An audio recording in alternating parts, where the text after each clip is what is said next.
Assalomu alaykum aziz o'quvchilar. Bugun navbatdagi laboratoriya ishimizni boshlaymiz. Bu laboratoriya ishimizning nomi mavzusi qattiq jismning zichligini aniqlash. Ishning maqsadi qattiq jismning massasini va hajmini aniqlash orqali uni zichligini hisoblash hamda zichlik formulasi bilan ishlashni o'rganish. Nazariy ma'lumot: zichlik jismning birlik hajmiga to'g'ri keladigan massadir. Zichlik quyidagi formula bilan aniqlanadi. Rho teng m taqsim v. Bu yerda rho zichlik kilogramm taqsim metr kublarda o'lchanadi. M jismning massasi kilogrammlarda o'lchanadi. V jismning hajmi metr kublarda o'lchanadi. Agar jism to'g'ri geometrik shaklga ega bo'lmasa, uning hajmi suyuqlik siqib chiqargan usul bilan aniqlanadi. Kerakli asboblarimiz: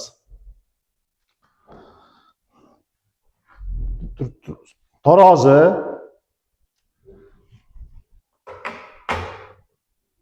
o'lchov silindri,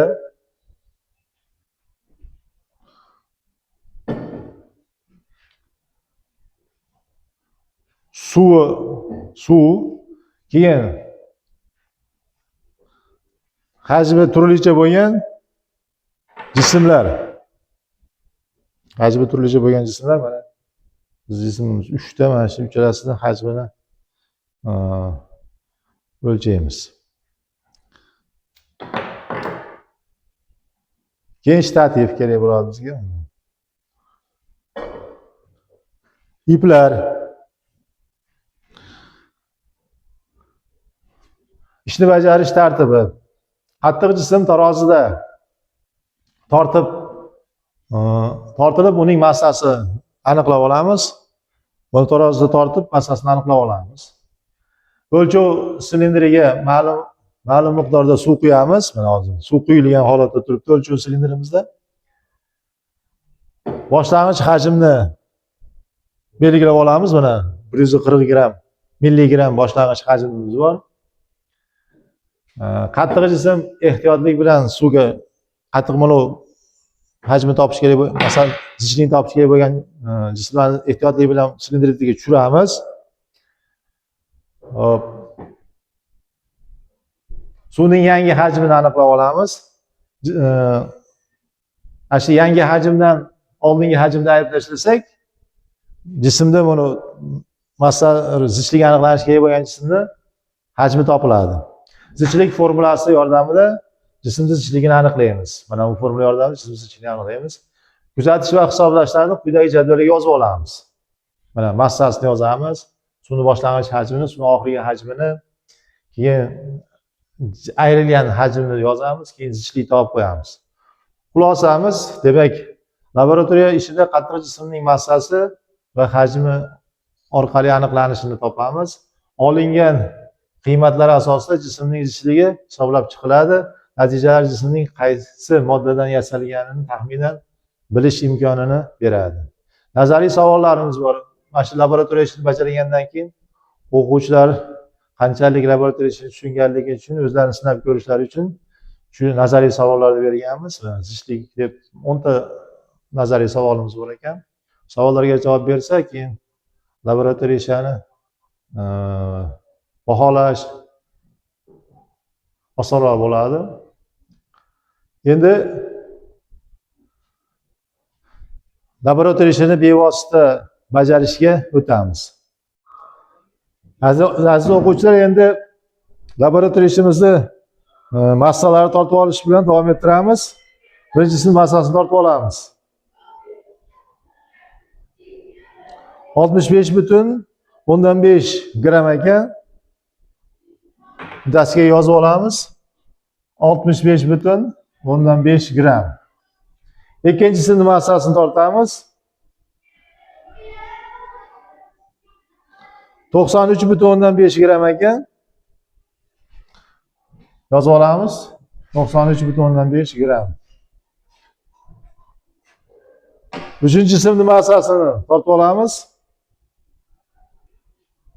160,5 chiqyapti. 160,5 gramm ekan. 160,5 gramm chiqdi. Hop. Endi jismlarni hajmlarini o'lchashga kirishamiz. Birinchi jismni hajmini o'lchaymiz. Suvga bevosita tushirib,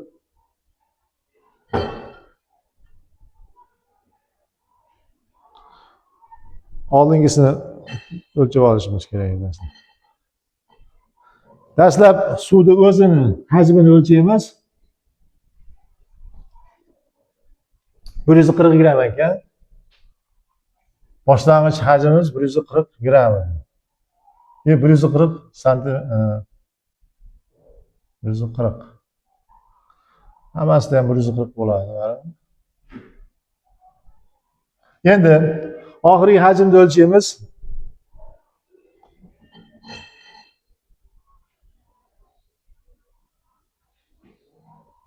Xo'p. Mana jismni suvga tushirdik. Birinchi jismimizni 145. 145.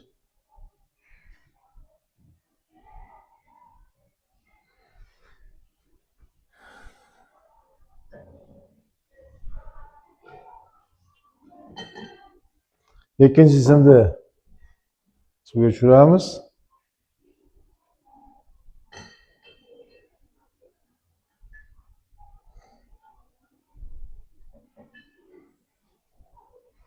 İkinci jismni hajmi 146 ekan. 146.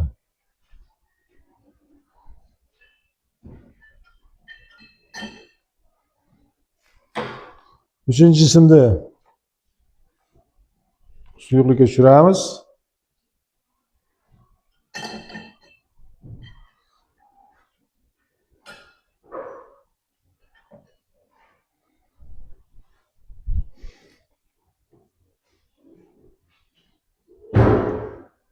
Bu 148.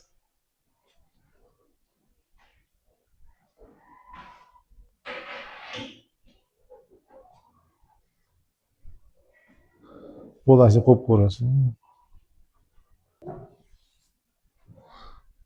Endi oxirgi hajmdan boshlang'ich hajmda ayirib jismning hajmini topib olamiz. Buning uchun V teng V 2 minus V1 degan formuladan foydalanamiz. Demak, mana shu formula yordamida men 145 dan 140 ayrsam 5 santimetr kub qoladi. 146 dan 140 ayrsam 6 santimetr kub qoladi. 148 dan 140 ayrsam 8 santimetr kub qoladi. Mana bular jismni hajmlari. Endi bevosita zichlikni hisoblashga o'tadigan bo'lsak, rho 1. Bu massa gramlarda, u santimetr kublarda bo'lgani uchun m taqsim rho degan m taqsim v degan formulada foydalanamiz. Birinchisi uchun mana 65,5 ni bo'lamiz 5 ga. Hop, 6 ichida bitta bor. 15 ichida 3 ta bor. Butun 1. Demak, gram taqsim santimetr kubda chiqyapti. Demak, rho 1 aniqlandi. Rho 2 ni topamiz. Rho 2 ham xuddi shu yo'l bilan aniqlaymiz. M 2 ni V2 ga bo'lamiz. Bizda M2 93,5. 93,5. Buni hajmi 6 santimetr kubida. Endi 9 ichida bitta bor. 13 ikkita bor. 15 yana ikkita bor. 25. Gram taqsim santimetr kub. Endi rho 3-chi jismning hajmini topib olamiz. Uning uchun men V3 ni M3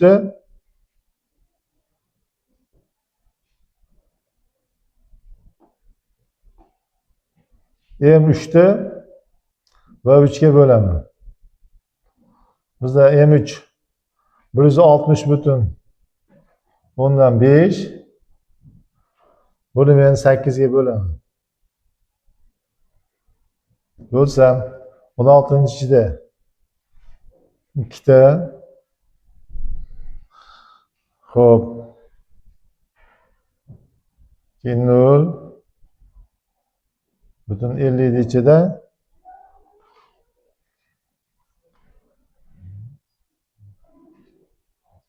6 gram taqsim santimetr kub. Mana 3-chi jismni zichligini ham aniqlab oldik. Bularni jadvalga kiritib qo'yamiz.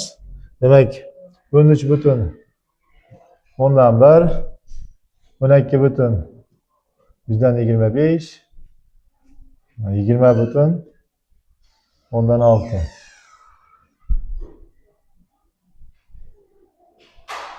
Hurmatli o'quvchilar, shu bilan biz laboratoriya ishlarimizni hisoblashlarini ham yakuniga yetkazdik. Sizlar bilan bu kelgusi laboratoriya ishlarida ko'rishib qolguncha